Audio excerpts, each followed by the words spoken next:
Pero from a media perspective, Berhel, with what's happening sa ICC ngayon, 'di ba? May mga ongoing pre-trial, 'di ba? Yung tungkol sa confirmation of charges.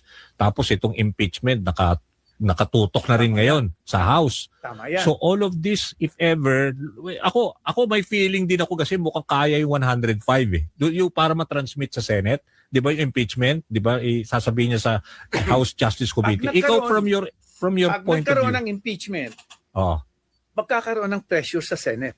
okay. Dahil it is an open trial. Mhm.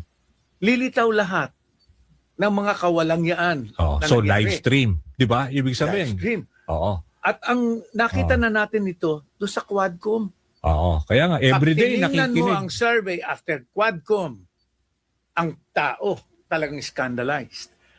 Mauulit yan at masahol pa pag napunta sa Senado. Oo. Dahil open trial yan. Tapos ito kung mag-proceed pa itong paglilitis sa trial sa ICC. Not Is this only something that yes, will oo. also Sabayan. somehow ruin Oo, sabayan. whatever? I think so. Ah, At pagkatapos, meron pang parallel charges oo. sa regular court. Sa Sandigan Bayan. Oo. Di ba? oo, Na oo. plunder. Oo.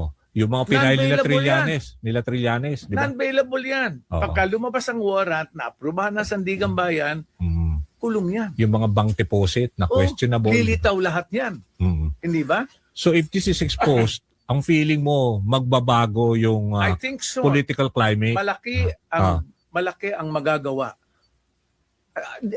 Ang malaking magagawa is the simple revelation of the truth. Okay. Yun ang pinakamalaking magagawa.